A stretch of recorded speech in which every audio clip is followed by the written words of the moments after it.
Kami dari kelompok 3 akan menceritakan kisah Luqman Al-Hakim dan anaknya menunggangi keledai ke pasar. Perkenalkan, nama saya Iqbal, saya berperan sebagai Luqman.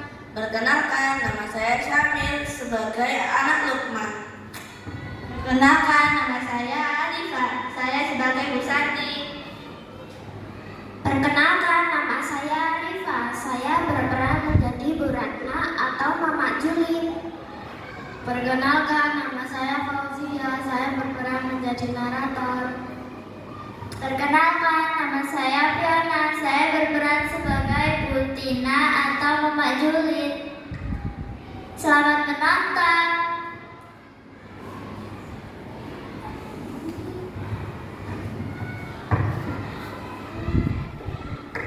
Luqman adalah seorang hamba Allah yang solih. Namanya disebut 2 kali dalam Al-Quran. Beliau adalah seorang yang diberi hikmah dan kebijaksanaan oleh Allah.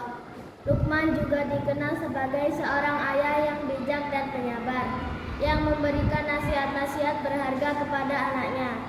Suatu hari ia mengajak putranya jalan-jalan keliling pasar dengan naik keledai yang mereka miliki.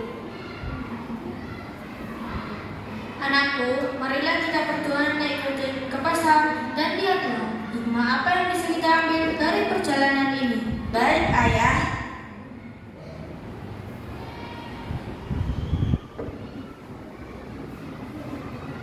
Luqman dan putranya menaiki keledai bersama-sama. Tiba-tiba di tengah perjalanan mereka diberhentikan oleh seorang emak-emak.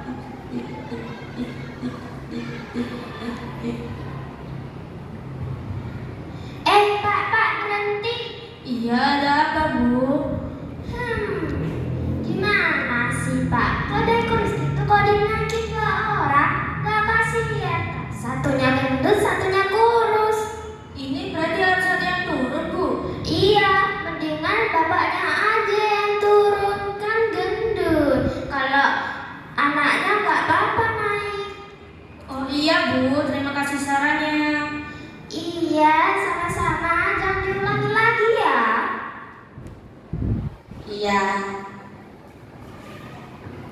Mendengar komentar itu, anak Luqman terlihat sedih dan malu karena orang-orang mulai memperhatikan mereka. Ayah, apa kita sudah melakukan kesalahan? Belum tentu, anakku. Kadang manusia lebih mudah berbicara dibanding memahami keadaan orang lain. Beberapa orang di pasar mulai ikut berbisik-bisik sambil menunjuk ke arah mereka.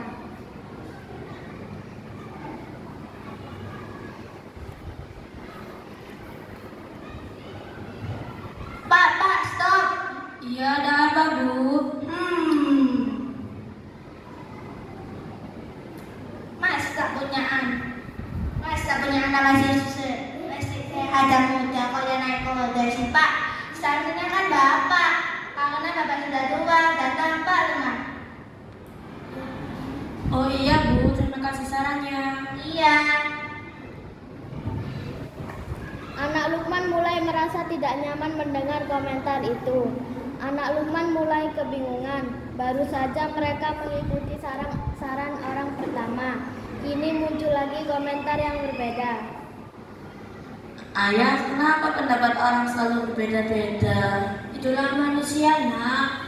Kita tidak harus mengikuti semua ucapan orang. Oke, Pak. Namun karena ingin menghormati orang lain, mereka tetap mencoba memperbaiki diri. Mendengar ucapan Mama Juli tadi, hati sang anak pun merasa iba dengan keadaan ayahnya. Ayah, kali ini aku saja yang tarik. Ayah ambil di atas karena ayah sudah tua dan tampak lemah. Baiklah, anakku. Mereka pun melanjutkan perjalanan, namun lagi-lagi kembali bertemu dengan Mama Juli yang ketiga. Tik, tik, tik, tik, tik, tik, tik, tik, tik, tik. Berhenti. Iya, ada apa? Kamu umur berapa? 11. Muda banget. Masa masih muda? Disuruh narik beban yang berat-berat, nanti gak bisa terbang maksimal loh. Iya, Tah. Iya, lagian si bapak kalau enak-enakan duduk di atas, anaknya disuruh narik. Gimana sih? Iya Bu, terima kasih sarannya. Iya, jangan diulangi lagi ya, kasihan tuh anaknya, nanti nggak bisa tumbuh. Iya Bu. Kini Lukman dan anaknya mulai kelelahan. Mereka sudah beberapa kali mengubah cara berjalan hanya karena komentar orang-orang. Ayah, aku lelah. Di mata orang selalu salah. Kesabaran adalah kekuatan orang beriman. Dan sekarang mari kita lanjut perjalanan dengan menarik tega ini. Baik, Ayah. Tiba-tiba semakin banyak orang berkumpul dan memperhatikan mereka. Suasana pasar menjadi ramai.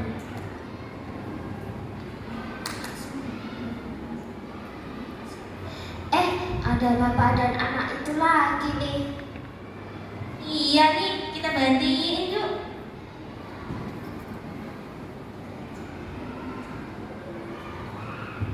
Malah ditarik berdua, gimana sih, aneh banget ya. Iya, aneh banget.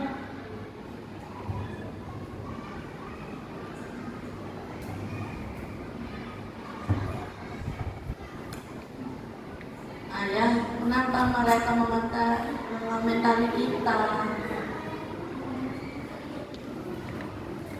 Suasana menjadi hening. Lukman berhenti berjalan. Ia memegang pundak anaknya dengan lembut. Dengarkan baik-baik anakku. Kita hidup bukan untuk memuaskan semua manusia. Jika kita terus mengikuti ucapan orang yang tanpa prinsip, maka kita akan lelah sendiri, nak. Oh, gitu ya, Pak. Iya anakku.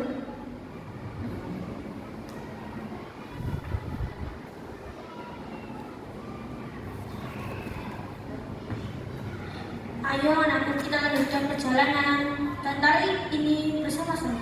Baik, Ayah. Mereka pun melanjutkan perjalanan dengan hati yang lebih tenang. Kali ini mereka tidak lagi memikirkan komentar orang-orang di sekitar mereka. Jadi teman-teman, hikmah apa yang bisa kita ambil dari kisah Lukman? Pertama, kita tidak akan pernah bisa membuat semua orang puas. Lukman dan anaknya melakukan berbagai cara untuk naik keledai, tetapi selalu ada orang yang berkomentar. Karena itu dalam hidup ini kita harus punya prinsip pendirian yang kuat, terus berusaha menjadi yang terbaik, sambil tetap menjaga diri dari melanggar perintah Allah. Ada beberapa cara untuk menyikapinya. Pertama, fokus pada diri sendiri. Ingat bahwa komentar orang tidak selalu mencerminkan kebenaran, melainkan perspektif mereka. Kedua, bedakan kritik membangun. Ada komentar yang bisa jadi masukan berharga, tetapi banyak juga yang hanya sekedar opini tanpa dasar.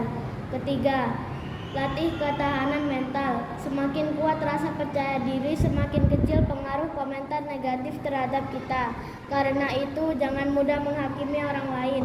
Jagalah lisan dan tetaplah berbuat baik meskipun tidak semua orang menyukai apa yang kita lakukan.